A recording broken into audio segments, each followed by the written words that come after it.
Greetings from the cosmic horror. The stars are right once again. The great old ones are going to allow us to talk about for 30 plus minutes H.P. Lovecraft, the horror writer who is a genre unto himself. I'm your cosmic host, Mark Griffin, executor of the Lovecraft estate on Yawguff, joined in by two from Material World, David Guffey, a professor from Miss Patawk University, and Richard Wilson, who is currently taking up Innsmouthian cooking. Today's guests are Ruthanna Emrys and Anne M. Pillsworth, who collaborate together for Lovecraft Reread and get girl cooties all over old Howard's original stories. Thank you all both for coming.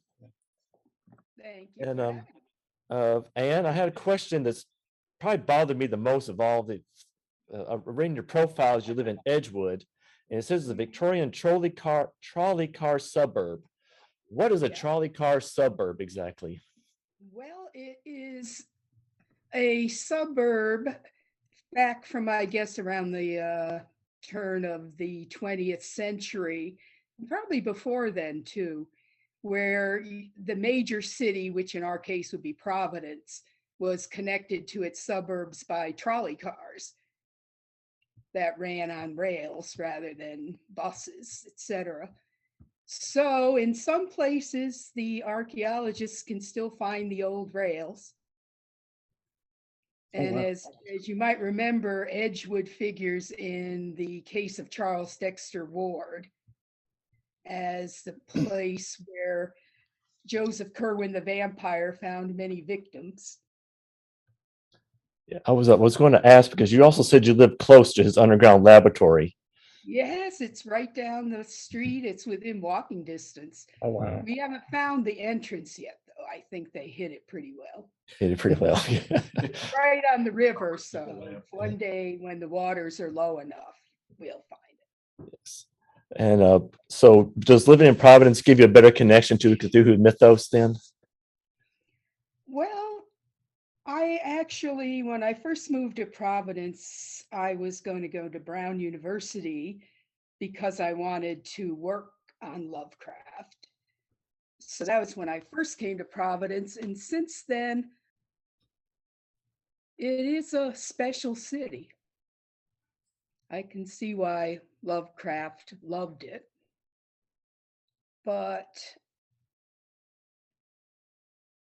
And then, of course, you're close to a lot of places that he wrote about, including Edgewood and Patuxet Village, which was where Joseph Kerwin hung out.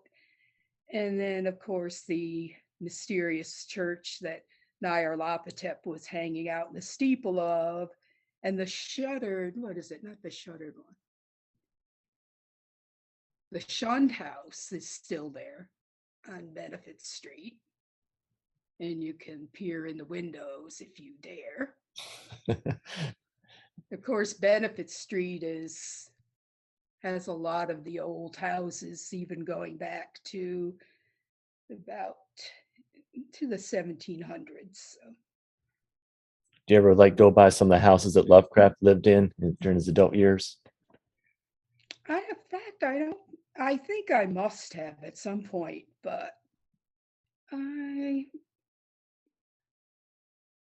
well, there's the last one he lived in, which is the one I think the tours go to. The last one that he lived in before he died. And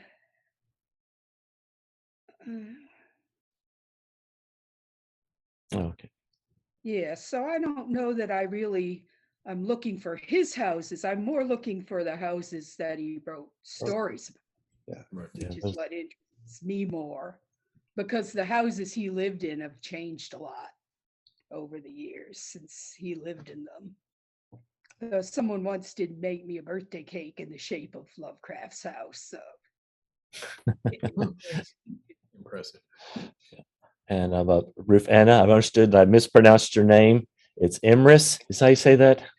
Yep, everyone does it. Yes. It's if I'm going to find a way to mispronounce something, I will find it. It's that my apologies in advance for that. It's a superpower. Yeah, it's my ability. Yeah.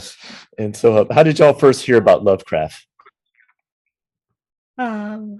Oh, I bumped into sort of the plush Cthulhu end of the mythos in college. I had a lot of friends who liked to play Call of Cthulhu, a lot of people into the Principia Discordia and Robert Anton Wilson, a lot of people making jokes about the great old ones coming back. And so I got very into the whole mythos without actually reading the original. And eventually I decided that I ought to go and read the central stuff. And it's got me so mad that I ended up writing about it just to get to argue with the guy. And what about you, Anne? Oh, I was reading Lovecraft back when I was in grade school. I remember very well first going into the bookstore I used to hang out in. I must have been in 6th or 7th grade, and I came across those famous book covers of the heads, Mhm. paperback covers where the heads like cloud head and the green dripping head with glass shards coming out of it. Were There were those just all these. were those the John Holmes covers? I might be. Not They're to be very confused with the porn actor, but a different person. Yeah. Yeah, and then there was the rat head with the worms coming out of its eyes. But of course, that attracted me at once. So they had like, I guess they had pretty much all of Lovecraft's work in that series of paperbacks. So of course I had to buy them all. And that was the beginning of that. I might have read them a little earlier in an anthology like Call of Cthulhu or something. But that was the real trigger.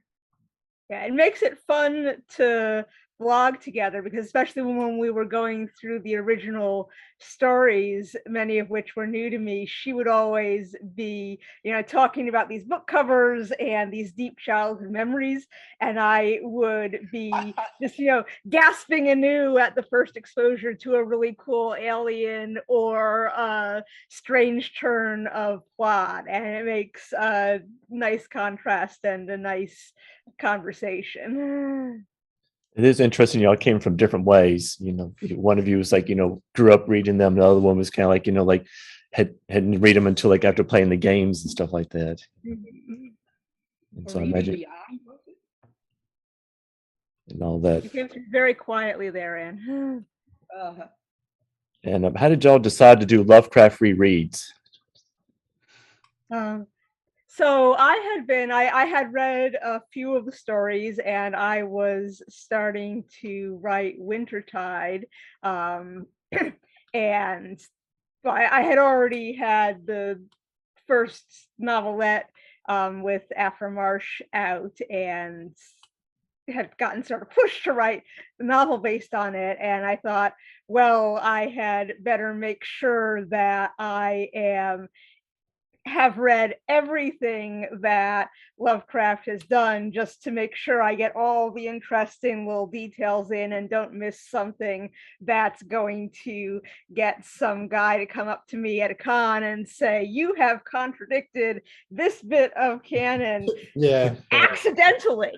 On purpose is fine. Accidentally, I didn't want to do. So I thought, well, is there any way that I can get people to, follow along with doing this? But I don't really want to do a long reread blog post series all by myself. I know how I am. I'll get bored. I'll get behind things. I need something to keep me honest. And Anne had just had Lovecraftian story out in Tor.com as well. So I emailed you kind of out of the blue, yeah. yeah, well, mine was coming out. The story I wrote, The Madonna of the Abattoir, was the one that you read, and that they put up in Tor.com just before they released my novel Summoned. So that's where you saw that. So y'all didn't know each other beforehand? No. Oh wow, Wow. that's cool. It was totally a cold call on my part, and it was a very, very good one. Because I don't know who else would have had not just the patience, but the continued excitement this many years later and this far from our original focus. But it's still fun, and we're, I still look forward to getting Anne's parts of the blog posts and the, going off on these odd little microfictions about Kolchak and Kolchak, yay. Oh yeah. He likes when I write it in Kolchak's voice. Or maybe you don't, but some people did. I would have I live with it. I like Kolchak. I'm too busy to write my blog post this week, so my friend Carl Kolchak is going to write it for me, and then he would take off. Gotcha. He had many adventures reading stories and then going to speak to the protagonists, and usually bad things happen. Do you wear a hat with it as well, or? I love the hat. Yeah. I saw a guy at a con who had the outfit down perfect, but he wouldn't give it up. So. I imagine so. Ruthanna, I have a question. Did you say that Wintertide was originally a novella, or were you talking about a different work? I was talking about the Litany of Earth, which came out first. So there was a Okay. novelette there, and enough people asked for a novel that I started thinking about what I had to say a novel's worth of stuff about. Okay. I just wondered because it seems like maybe I had read this story before, but I don't think I've read the book. I don't know. There's something familiar about the story. And so, Anne, why did you take a cold email from Ruthanna and decide to do this with her? Well, I knew that I must have read it. In fact, the two stories, the one I had in Madonna of the Abattoir and the Litany of the Earth, appeared within a 3 weeks of each other. So I had read Ruthanna's story and she had read mine, and we were both like, wow. Well, I was blown away anyway by her novelette. So I knew who she was from that. And I said, hey, that'd be pretty cool, but to do all of Lovecraft. And of course, it's fun to do a blog on Tor.com. So I said, let's do it. Now, did y'all decide to start like? We started out with, of all things, The Thing on the Doorstep. Okay. Which you had a good reason for, Ruthanna. I don't remember what it was. You had to look into the story of because it figured in the novel. But I don't remember if I actually added that plot line before or after I read it. I think it was just because it was the other one with deep ones in it. Oh yeah, there sort of. But anyway, that was a good one. I like that one. I like it more and more. It didn't used to be one of my favorites, but it's grown to be one because the sexual dynamics in it are so weird. So much chewy gender stuff, and there's not normally much of gender anything in Lovecraft. Right. Yeah, that is one of his I guess you could call her female. It's hard to know exactly what pronoun to use when describing that story. It's like that is That was when we started out, and that was a great start. So did y'all just pick random stories, or did y'all pick any order for reviewing stories, or? There wasn't a formal order. It would either be like what one of us is in the mood for, or sometimes what one of us felt like we needed to read for specific research. So if I wanted to read Lovecraft with a specific set of aliens that week, or if I was in a really grumpy mood, I always wanted to get a Hazel Heald collaboration because those are always so much fun. Yeah, it's I really like y'all's rereads, because it's they're very insightful, and like Call of Cthulhu, I like how y'all talk about like many of Lovecraft's stories. This one is exactly an advertisement for the advantages of knowledge, rather the reverse. Here's that the familiar quote about the merciful inability of the human mind to correlate its contents. Learn too much and you'll go mad or go away glibbering. And like shout out for Innsmouth, talking about that it's something I noticed too when I've been rereading it, that most of the information of the narrator he gets about Innsmouth is all secondhand information. He never talks directly to any of the native citizens, you know. Yeah, except for the old drunk. Yeah, but he's a human one, you know. He's not like, you know, Zeta, yeah. one of the deep ones. Classic unreliable narrator, and it's Right. clearly not on purpose. Zeta was very reliable, actually, son. Yeah. That was the great thing. Yes, and I also everything Zeta said, I believe every single word. yeah. And I did at the time too. And Ruthanna, that's when you reveal that you're a deep one apologist, you know, in that one. So Mm-hmm. and unsurprising to everyone. And all that. We will. I think that Ruthanna is an apologist for everybody, but I am too, especially for Nyarlathotep. He gets a really bad rap. I sort of still side-eye the Migo. Like there's not really enough consent going on there in taking people out of their bodies to go and see the universe. Like, it could be fun, but if I were on Yuggoth, I'd kind of want to be in a position to smell what it smells like. Yeah, I think that your favorite race is still the Yith, right? Oh, I love the Yith. I'm not even an apologist for the Yith. I just forgive them. They're librarians. How could you not forgive them? They're such wonderful librarians, and you know, it's not my species that they're sending back to deal with an apocalyptic crisis. So they are very fascinating, especially how you presented them in Winter's Tide, which we'll talk about later on. But Medusa's Coil, I thought this was probably one of your more very interesting, which you called Lovecraft's most bigoted collaboration.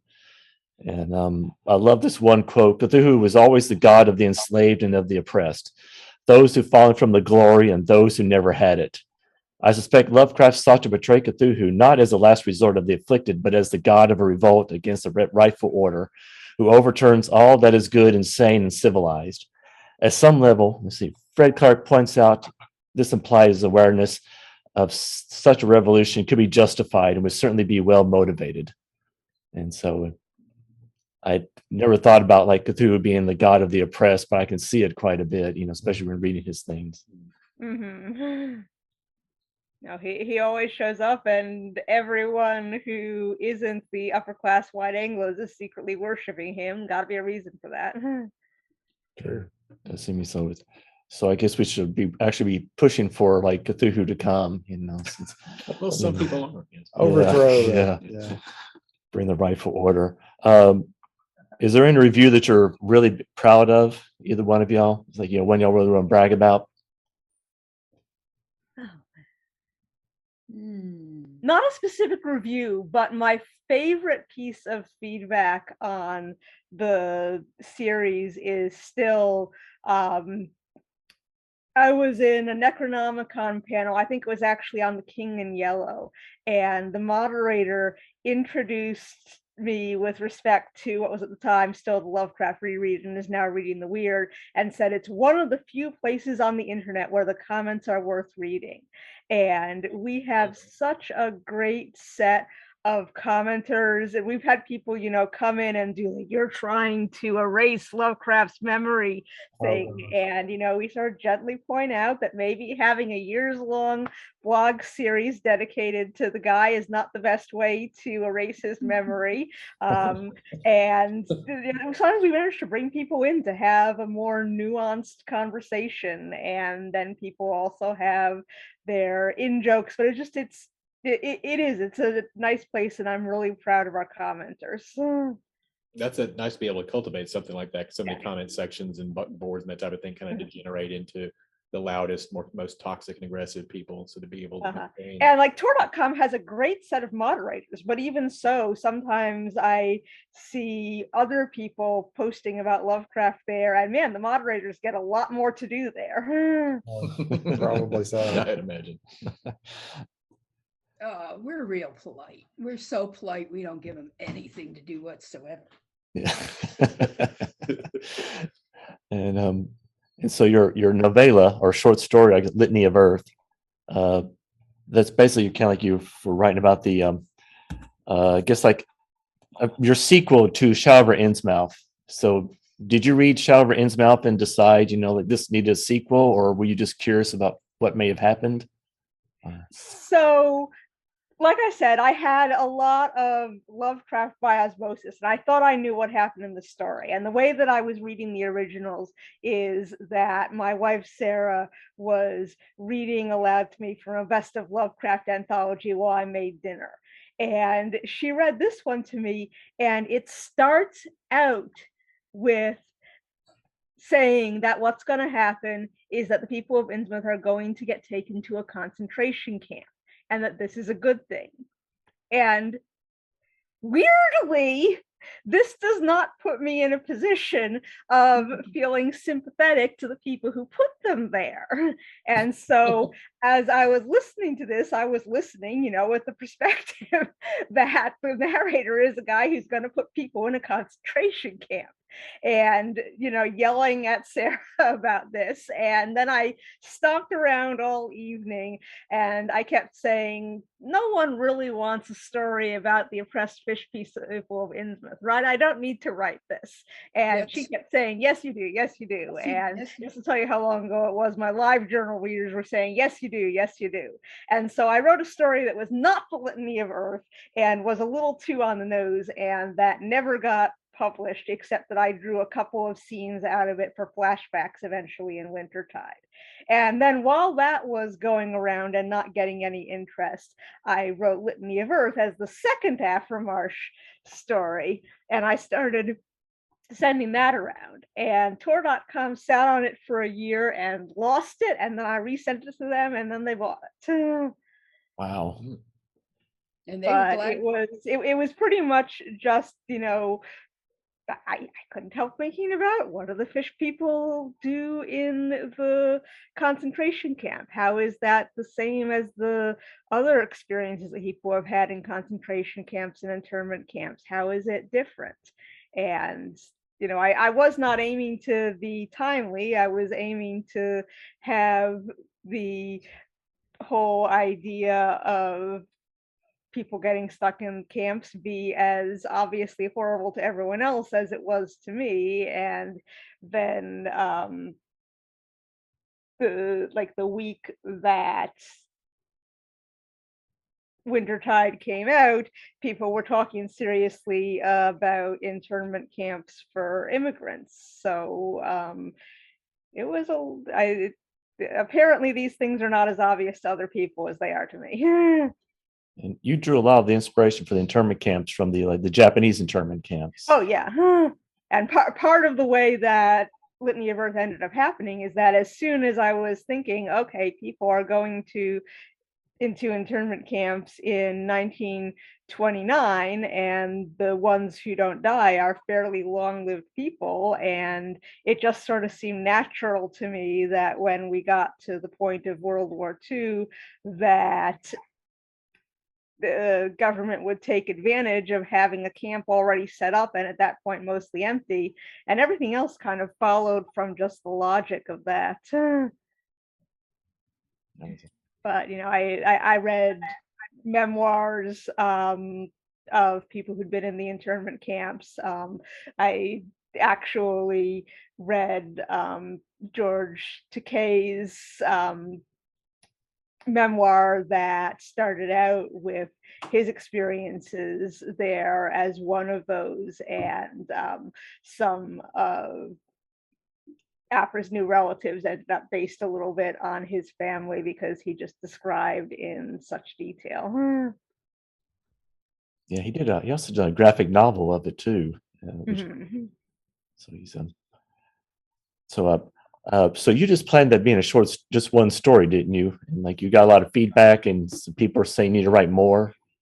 Yeah, the first couple of comments on Litany of Earth that said, I want to see a novel, I was like, yeah, that's what people say when they like a story, which is in fact true. Every time you write a story people like, you get a couple of things saying novel, especially if you're me and your idea of an ending is, and then people make an interesting decision. And then by the time I was down to 50 comments and email from from an agent and an editor saying, have you thought about writing a book about this? I thought maybe I should have some book stuff to say. So was it difficult to write a novel? I mean, it's like, did you feel like you exhausted all your ideas, or did you find out you had more ideas to write about? I wouldn't have written it if I hadn't found I had more ideas. I'm very much, I have to have like something thematic. And once I have something thematic, everything else just sort of builds up around that. And it's hard in the sense that like writing is hard. But if I hadn't felt like I had the stuff to say, I wouldn't have said it. No, you're right about the deep ones, as if you actually visited Innsmouth and actually swam with them. I was just wondering, what did you have, like a group of people in mind when you wrote about them, or did you just use your imagination? I mean, mostly imagination, but also my experiences growing up in Eastern Massachusetts. And, every time I write about made up religions, there's always a little bit of my assumptions from being Jewish in there. So every religion I have ends up having the sort of, the idea that you're always going to be arguing with deity and not necessarily expecting all of your problems solved and your enemies smited. A lot of imagination, some experience, like anything else. You added kind of like a very interesting deep ones culture, like introduce more books, even cookbooks, stuff like that, and epic poem. That was a lot of fun, and Anne and I like going back and forth with the imaginary books, and one of her books showed up in the library at Miskatonic in Wintertide, and some of them were just drawn from various people who I'd been talking to and other people who were publishing Lovecraftian stuff.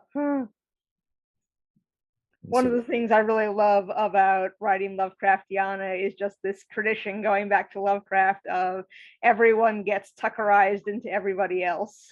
Yeah. And you kind of like introduce your own little mythos as well, or you contribute to the mythos as well. You have the Eonis, the people who worship Cthulhu, Narcoleptotep, and Hydra. And so you kind of like introduce new elements as well.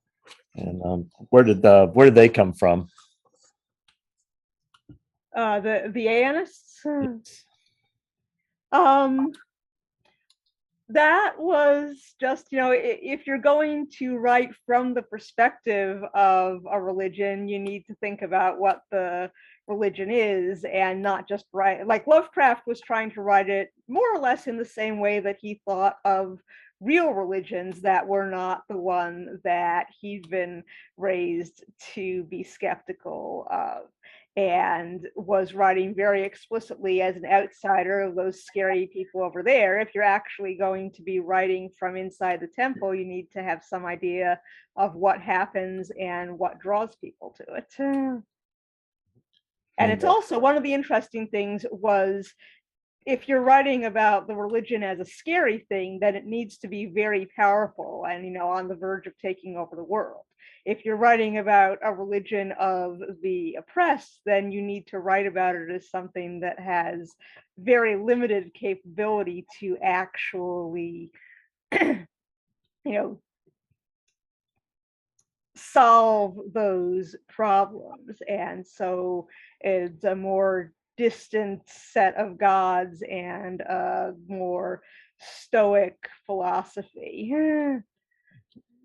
And you also brought back one of the lesser known schools that Lovecraft had. Even Josie forgot to mention it in his encyclopedia, the Hall School. It gets one line in Thing on the Doorstep. And what's that in? That's the Thing on the Doorstep, right? It wasn't even clear in Thing on the Doorstep whether it was a college or a girls' prep school, but I needed a girls' school for Miskatonic, and I kind of stole that one and ran with it. My my late mother, may her memory be a blessing, was a Pembroke graduate before Pembroke became part of Brown. And so I had from her this sense of the relationship between the men's and women's schools in that time period, and the ways that there could be both empowerment and marginalization on the woman's side. Mhm. And I also saw where you spelt Shog Niggurath a little bit differently. You took out one of the extra G's. I guess that was intentional on your part. Yeah, it was just the original was a little too close to an unpleasant word that I did not want to use, and Lovecraft did that on purpose, and I figured it's being transliterated from the Enochian anyhow. So, just like Hanukkah, I can spell it how I feel like. Right. So would you pronounce it differently then, like Shug Yeah. Nigeroff or something like that then? Dropping the double G. Yeah. Probably depends on the dialect. Or Nagurath, perhaps. Nagura, Shub Nagura. I like that. Yeah, there we go. And there was one insult you had in Winter's Tide that I really loved. It was like, "May your eldest ancestors die childless in a tar pit.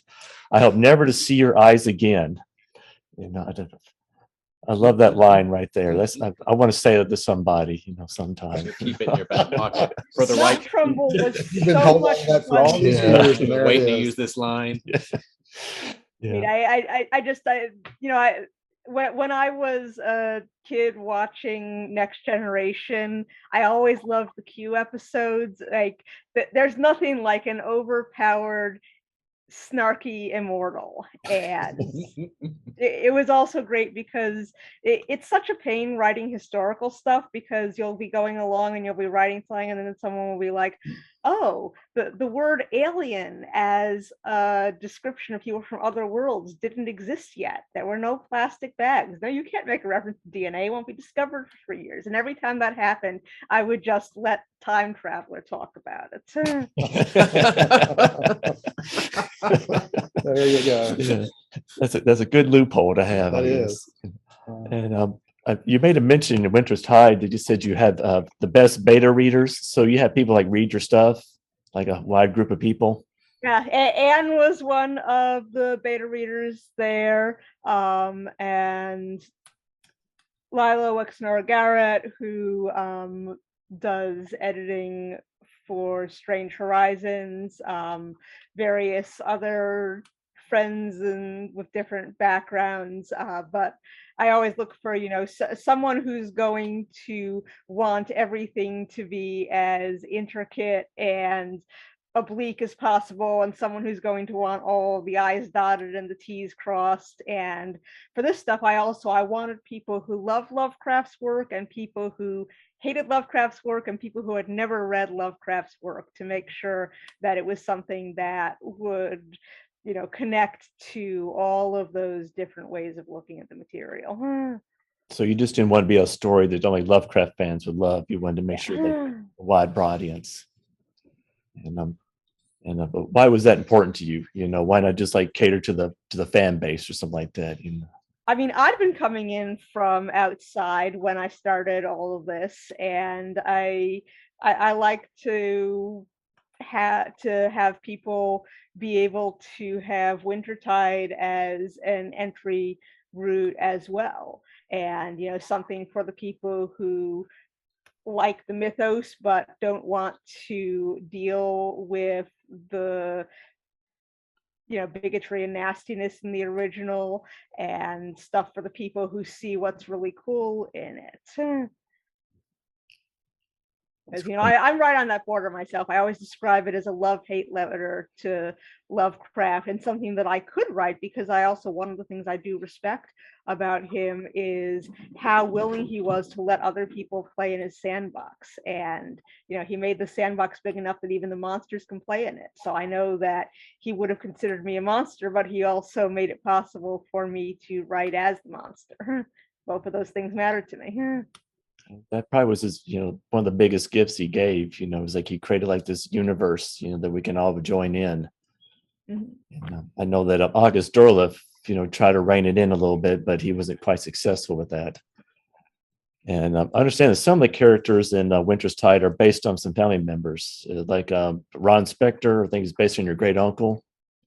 Well, it's more that. So I was going along and writing him without my great uncle in mind at all, and then at one point this is one of those minor details. I was trying to figure out if he'd be wearing a hat, and I got into an argument with my wife, who is very into historical costume, about whether he'd be wearing a hat.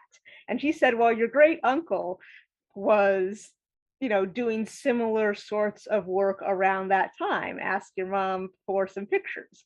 And so my mother, being a librarian herself and the person who was the keeper of our family tree, sent me not only pictures, but also a lot of stories and bits of my Uncle Monroe's FBI file, because he was he was caught up in the Red Scare and accused of being a communist. And there were so many things that just connected to Spector's life that I ended up bringing in a little.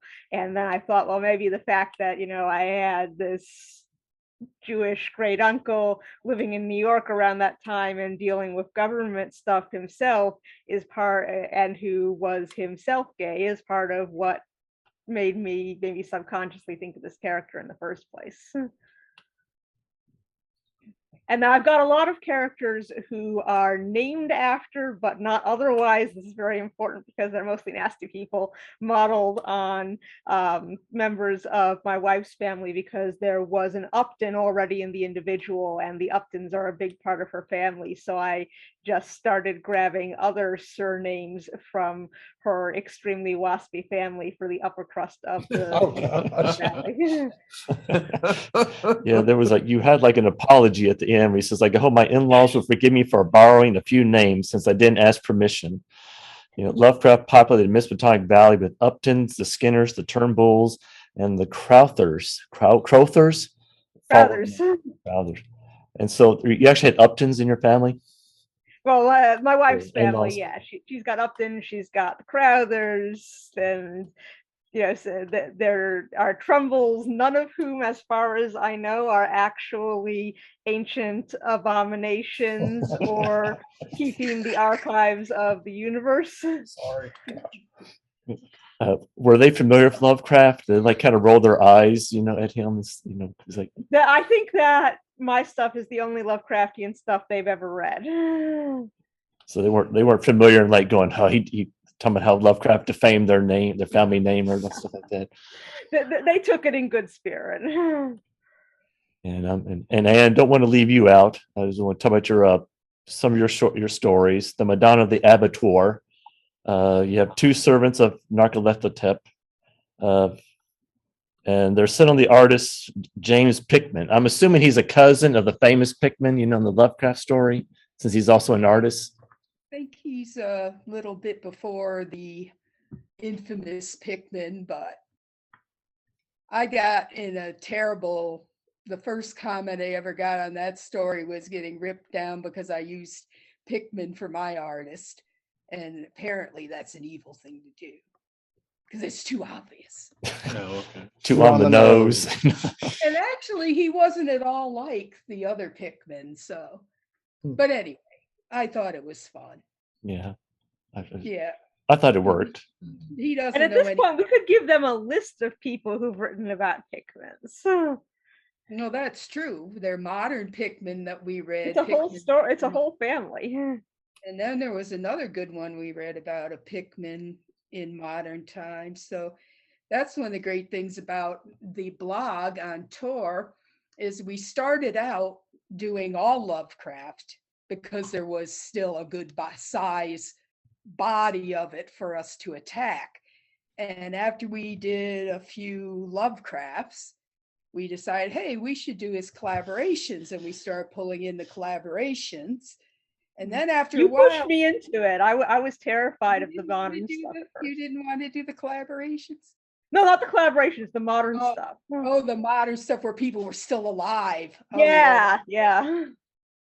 Yeah, but later on, after we had kind of run low on Lovecraft and Lovecraft collaborations, and I think the first story, okay, we said, well, let's do some of Lovecraft's circle stories because most of them were dead, right? So there's nothing to worry about them being offended by our comments, I hope.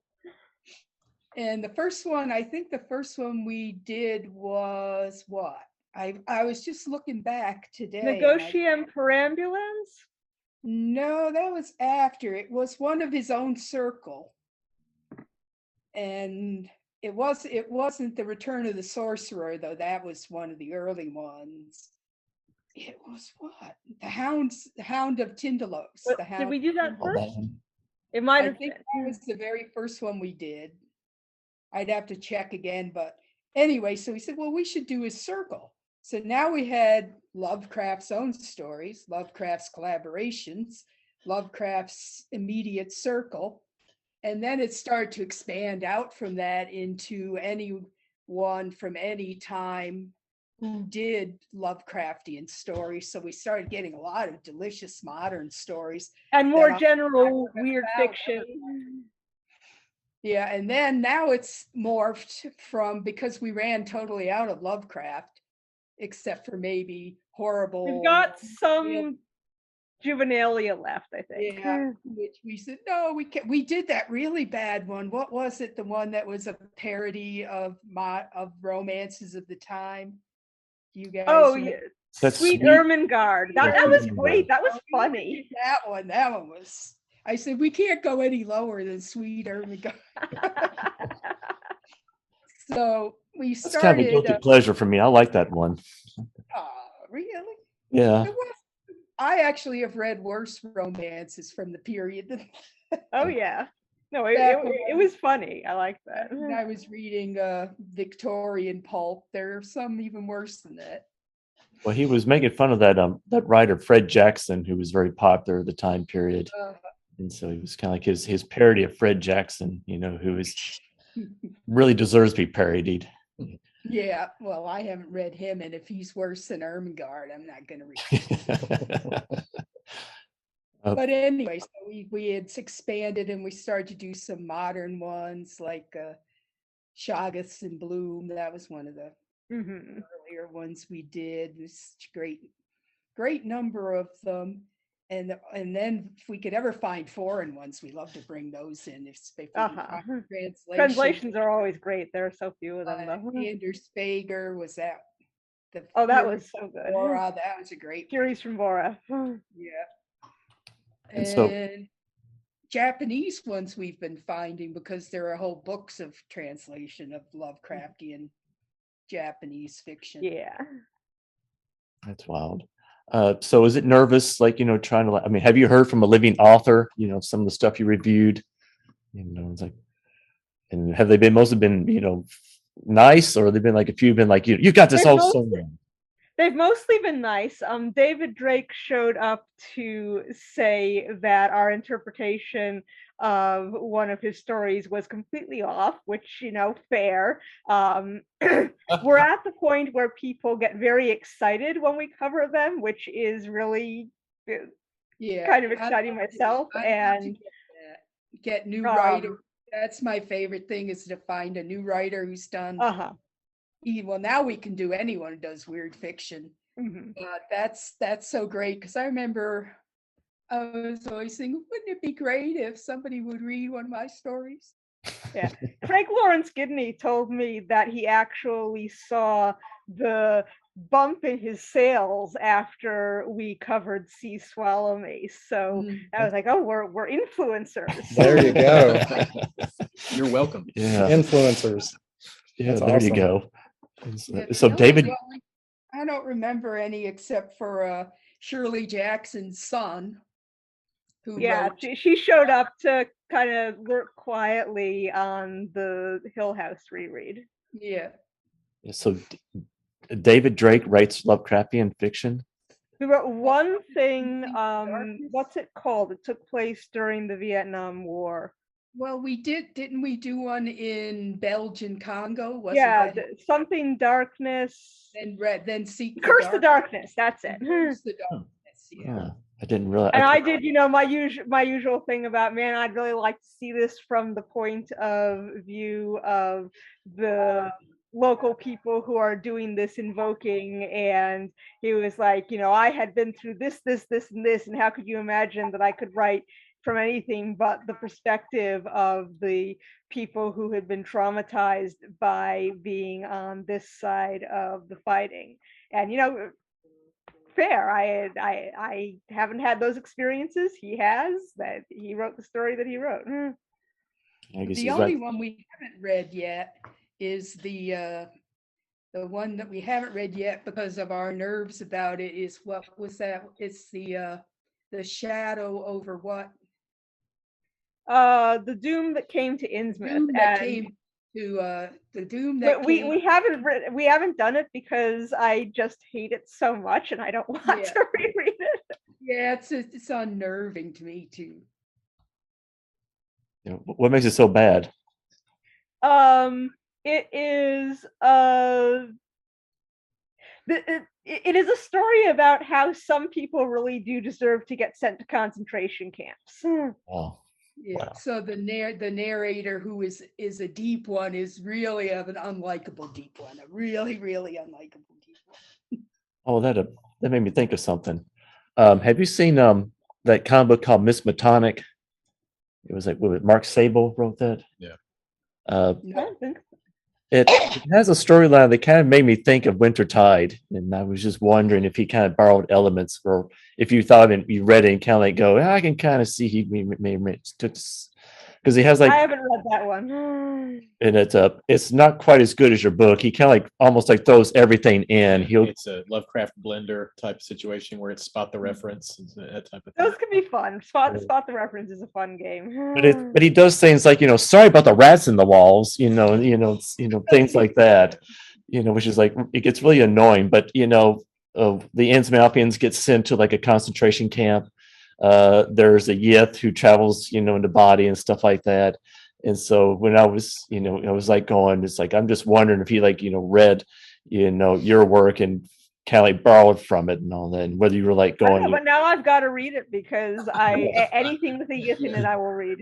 Yeah, he did. It was a 4-part miniseries, and then they did kind of like a larger, almost like treasury size of one special and all that. And it's almost like it started off really good. I love the first issue, but then all of a sudden it just like almost like it's like a train wreck after that.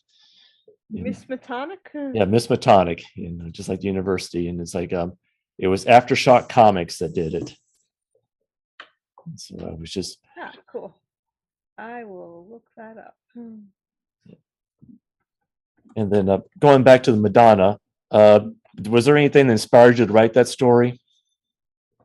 Well, I wrote that. The first thing that inspired me to write the story was an image. A lot of times my stories will begin just with a very bright, very somehow significant image that I don't yet know the significance of, and I don't know the story about. And that image was the woman drinking blood off of paintbrushes. And I said, oh, what's this? And what in the world is she doing sitting there drinking story behind it. blood off paintbrushes? Yeah. And I said, and then the title, I think even before that, I just thought the Madonna of the Abattoir was a cool story title. Yeah, that is a very So I had the title and I had one image, and then I had my, I said, oh, it's obviously this has to involve my two novel characters, Redemption Orn and his wife Patience. And so once I knew it was about them, then it just came all into a bit of their backstory. Since they've lived many centuries, they have a lot of backstory to fill in. So they've appeared in stories before? Well, they're in my two novels that are published so far. The Summoning? They're Summoned and Fathomless. Okay. Summoned and Fathomless.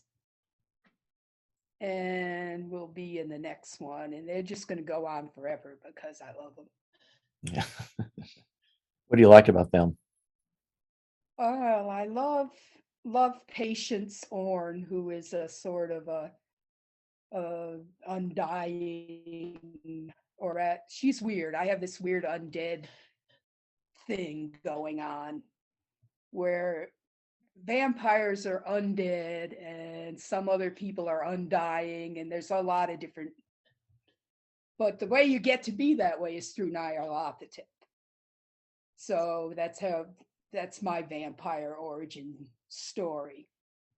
It has to do with receiving the gift of Nyarlathotep. But Patience is just a badass. That's why I love her. She has no remorse. She's just totally in it for herself. And for her god, she does respect Nyarlathotep too. And Redemption Orn starts out as a minister in Puritan Arkham. And so he is someone with wonderfully complex conflicts, because obviously if you're a Puritan minister, going over to Nyarlathotep is a pretty big step, about which you may have qualms later on that Patience wouldn't have, because she's all in. So that's why I like them. I just like that kind of character. Yeah, Patience was the more interesting character in the story. You know, she's definitely was enjoying what she was doing. Oh yes, she was having a good time. Poor Pickman. You know, it's like he was just kind of like an earnest artist. I felt bad for him, but he had to go. It's just the way it is. So I often don't like to let people go, and I'll get to a certain point in stories saying this person's got to go, and then I won't, because I get to like them too much. So that can, with people who prefer George R.R. Martin killing off everyone in sight, go over too well. Yeah. Wait, you built this character up and you just killed him off. That's how I feel. But other people like that. So. It definitely keeps the stories unpredictable, you know. And your first published story was is it Geldman's Pharmacy? Is that how you say that name? Geldman's? Yep. And it originally ran in Night Terrors #8. And has that ever been reprinted? No, not yet. Because you had to send me a copy in order to find it. I did. I had the hardest time trying to find a copy of it. Been gone for a while. Yeah. And it was never on the internet, so it was just a paper. As far as I know, Night Terrors was always paper. Yeah. And what was the inspiration behind that story? Oh, let's see. That was from a painting by Edward Hopper, which shows that exact picture of a pharmacy at night on the corner. No. And it has two jars hanging up in the window, one with red fluid and one with green fluid, and they're in that teardrop shape. I said, what is that about? And I love Hopper. He's just so I can write stories from Hopper because everything he does seems like it must have a story behind it. And all this, there's no people, it's just a pharmacy at night, pretty much exactly as I described it in the story, except it wasn't Geldman's pharmacy, it was somebody else's pharmacy. I don't remember who. So I wanted to figure out what's this pharmacy about, and who lives upstairs of the pharmacy, and what's in those urns that are hanging up in the window. And it took a long while for me to figure that one out. And that had an artist in it too. It looks like I like to torture artists. Yeah. Yeah, I've noticed there are a lot of painters. A lot of painters in there that get tortured, but he came out all right at the end. Yeah. So do you paint yourself, or is that just something you just like writing about? I paint, and it's like every decade or so I decide to do some art, but not recent. Okay, and then you did this, and then you have your Summon series, and I apologize I didn't get a chance to read any of them, but I've heard it's compared to like Harry Potter meets Cthulhu Mythos. Is that an accurate description for it? Well, it is about young people who are magicians. They discover they're magicians, it's set mostly in Arkham, and the idea behind it is that the Miskatonic University has a society within it called the what's it called now? Do you remember Ruthanna? See, I can't even remember my own story. This is what I have Sarah for. I Yeah. remember the society, but I don't remember what it was called. I just love that it's YA Lovecraftiana. Like there should be more Yeah. of that, and there's basically your stuff and the one anthology. I've actually been waiting to see something like that happen myself. I just think it's Oh, it's a wide open anyway, market right now. yeah, but they're the society is Al Hazred is in the name. I can't remember now, but they call themselves Abdul's Irregulars as their little nickname. And it's a society of people who know about the Cthulhu mythos and know that they're real. And Lovecraft was one of them back in the day. They've been around for a while. And they're centered at Miskatonic University. And one of the things they do is they need to be aware of anyone who starts showing signs of magical potential, because they realize that if they're strong enough, they will attract the attention of Nyarlathotep, who is the master of magic, as I call him. And so the protagonist, Sean, proves himself to be somewhat magical by summoning one of the minions of Nyarlathotep, who, of course, is not very nice. And so he gets involved then with the people at Miskatonic, who will take over his education, because you can't just let magicians run around unsupervised. Because if you do, Nyarlathotep will find them if you don't find them first. And there aren't very many. It's not like a regular school, big school. It's more like you might have 2 or 3 of them at a time. And you have 2 novels, and also the I guess like the tie-in with Madonna the Abattoir. Is there a third one being planned or anything? Yeah, third one is written, and I have still to edit it. So it needs a lot of changes. So Yeah. do all those big changes. My editor had a brilliant insight that totally ripped the whole manuscript apart. So Ouch. one of those, but it was brilliant. It Yeah. was a brilliant insight, so it needs to be followed up. Structural edits are the nemesis. Oh yeah, like totally structural.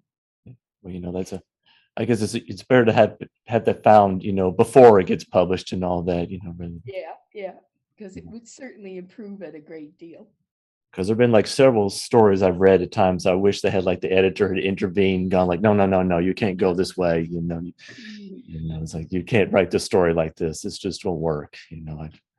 I feel like too many novels get short stories get published without the editor just basically just rubber stamping it. So if you get, You're always very grateful after you got the edits done, and before, why Yeah. can't you just tell me it's perfect? Yeah, that's what you want to do. But yeah. yep, so I've had good luck with editors and beta readers, a lot of good beta readers. So you got some beta readers too, as well, who check everything. Well,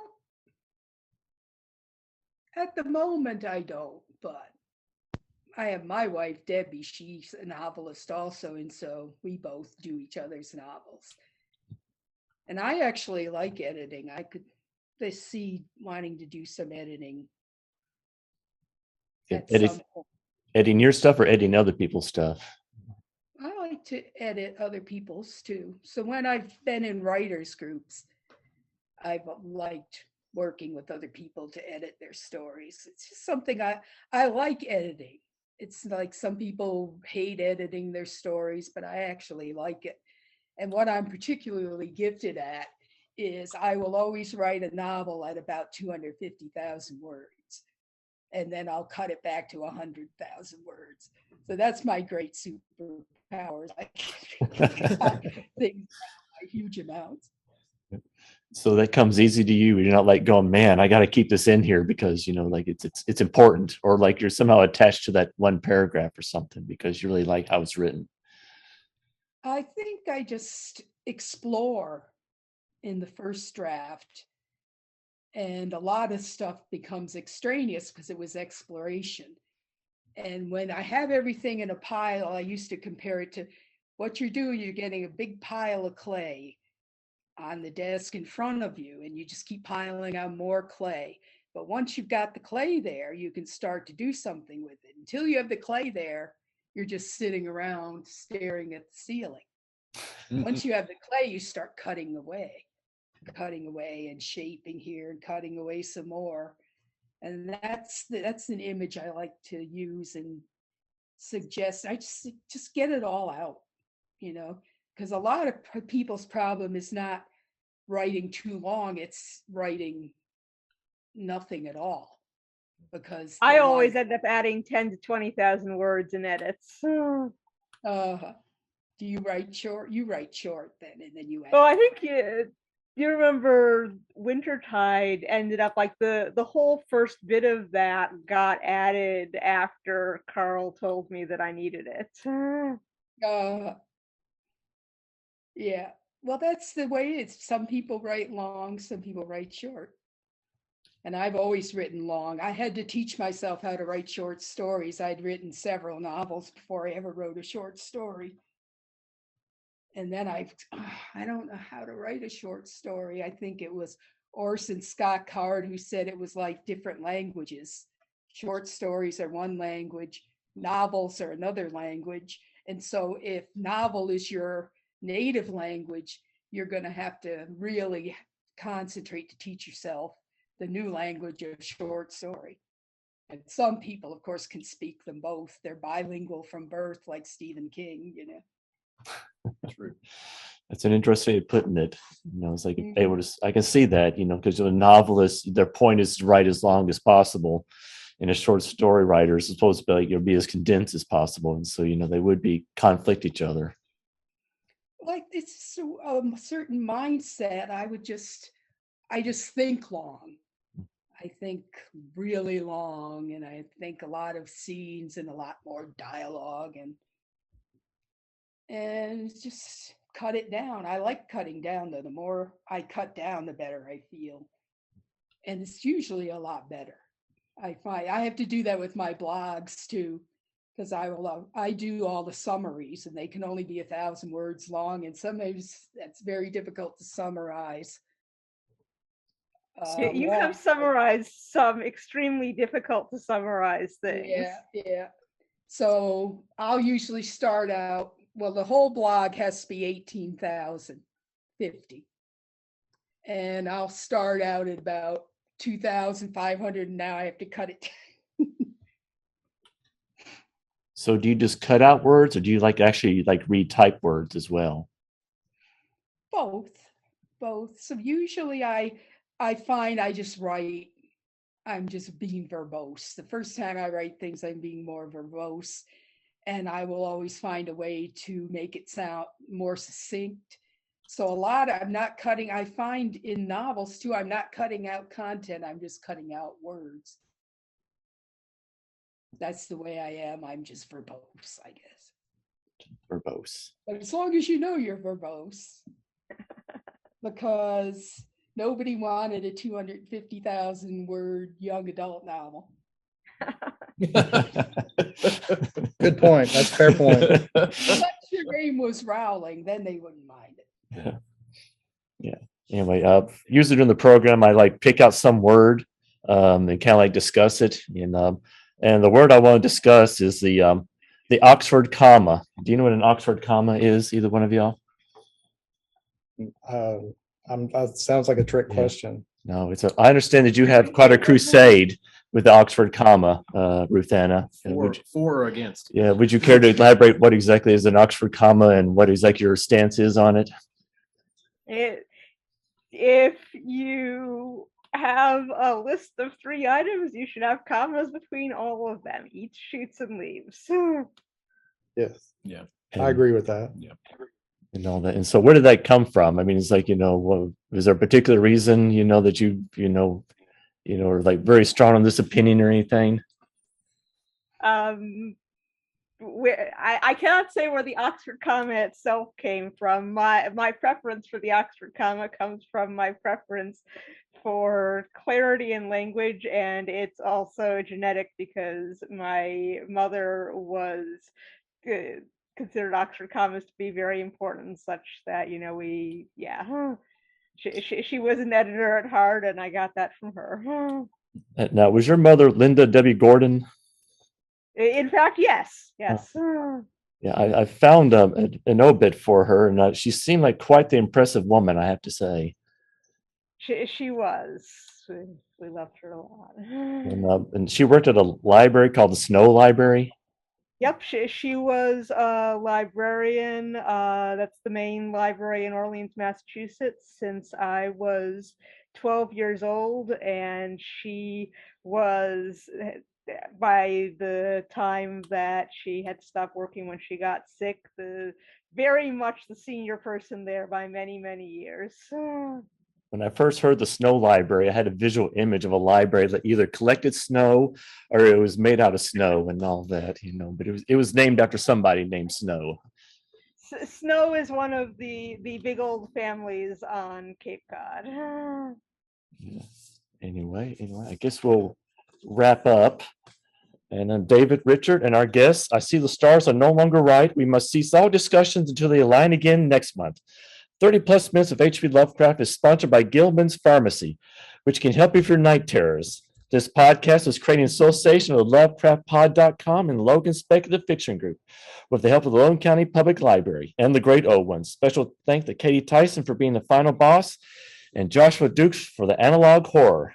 Until we meet again, may you avoid the colorful urns of Princess Cthulhu.